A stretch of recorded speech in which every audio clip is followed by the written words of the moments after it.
T'es déjà couché la nuit en te disant que quelque chose cloche, que ton corps n'arrive pas à se détendre complètement, ou que ta tête tourne en boucle alors que t'es crevé? Voilà un truc auquel la plupart des gens pensent jamais. La manière dont tu dors, même le côté que tu choisis, musique, ça peut toucher plus que ton corps. Ça peut aller jusqu'à ton âme.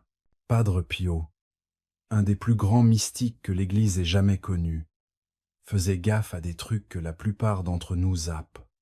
Il comprenait que rien dans nos vies n'est.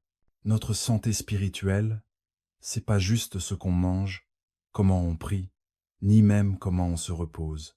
Parce que quand ton corps s'éteint la nuit, ton âme, elle, reste éveillée. Elle est vulnérable. Et d'après Padre Pio, elle est plus exposée aux influences spirituelles que jamais. Alors voilà ce que je vais te raconter aujourd'hui.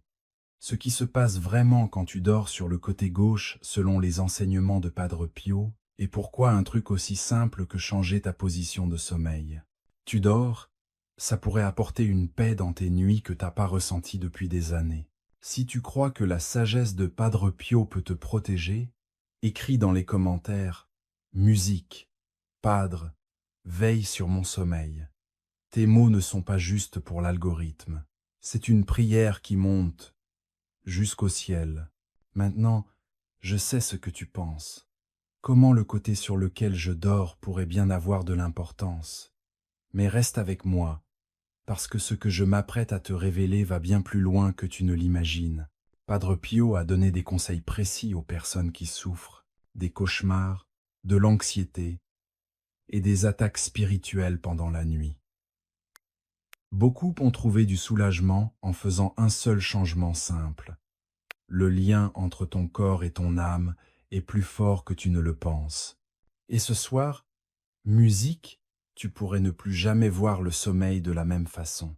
Padre avait l'habitude de dire un truc qui paraît évident, mais qu'on oublie tous complètement.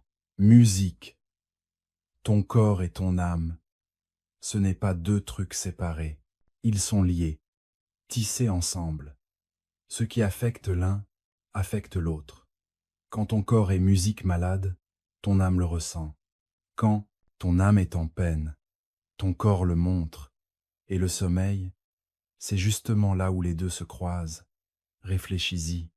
Le sommeil, ce n'est pas juste ton corps qui s'éteint. C'est le moment où tes défenses baissent.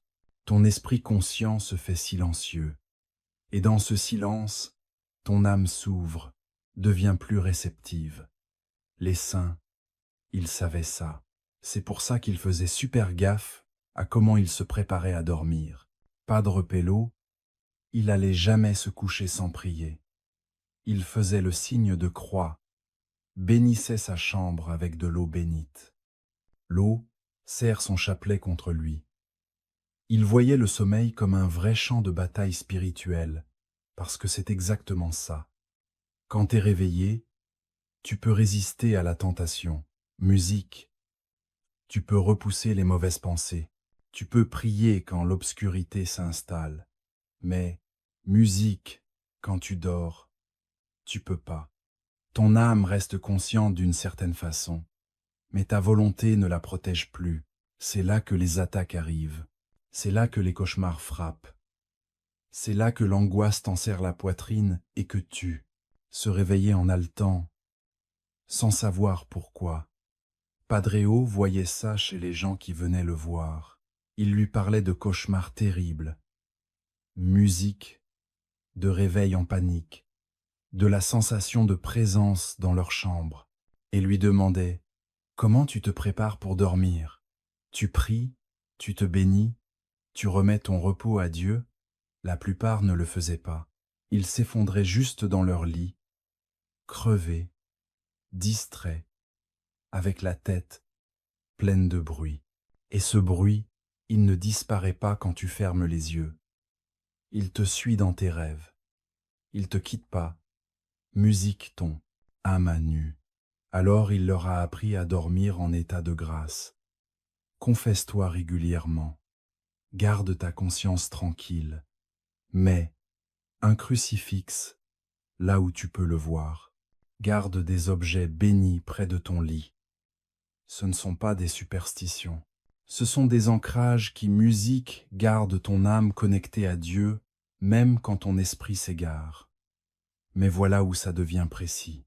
Padre ne se souciait pas seulement de ton état spirituel avant de dormir. Il se préoccupait aussi de ta position physique. La façon dont ton corps se repose influence la manière dont ton âme se repose. Tout est lié. Quand il a remarqué que certaines personnes avaient souvent des nuits agitées, il a posé une question inattendue. De quel côté tu dors? Musique. Les gens trouvaient ça bizarre. Qu'est-ce que ça peut bien changer? Mais pas très haut, lui, savait mieux.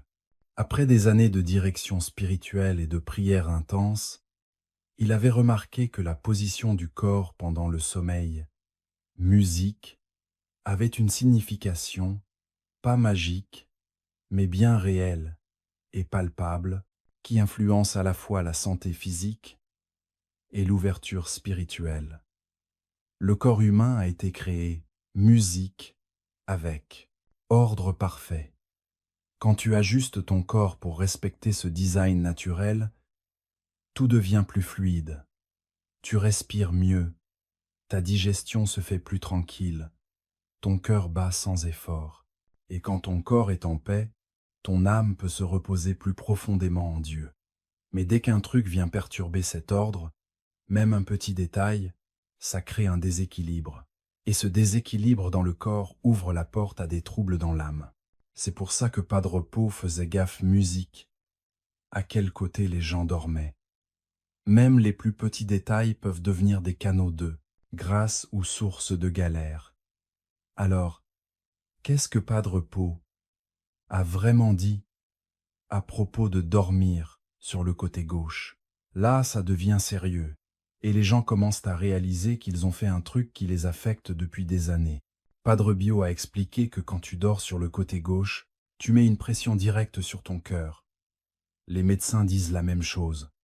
Ton cœur est un peu décalé à gauche. Quand tu te couches de ce côté, la gravité attire tes organes dans cette direction. Musique et ton cœur, on bosse plus dur. La respiration devient courte, la digestion ralentit. Certains ressentent des reflux acides ou cette lourdeur gênante dans la poitrine. Mais Padre Pio voyait au-delà du physique. Il disait: le cœur, c'est pas juste un muscle qui pompe le sang. C'est le symbole de l'amour, de l'abandon, de notre lien avec Dieu. C'est là qu'on ressent les choses profondément. Quand le cœur est serré, comprimé, l'âme le ressent aussi. Il disait aux gens: quand ton cœur est oppressé, ton âme le perçoit. Oppression, c'est comme essayer de prier quand quelqu'un te marche sur la poitrine. Tu peux le faire, mais c'est beaucoup plus dur. La paix ne vient pas aussi naturellement. Les gens qui étaient sensibles spirituellement venaient voir Padre Pio en racontant les mêmes symptômes. Ils se réveillaient en ayant l'impression d'étouffer, faisaient des cauchemars où ils étaient poursuivis ou enfermés. Ils sentaient une présence sombre dans leur chambre, quelque chose qu'ils ne pouvaient pas expliquer, mais qu'ils ressentaient clairement.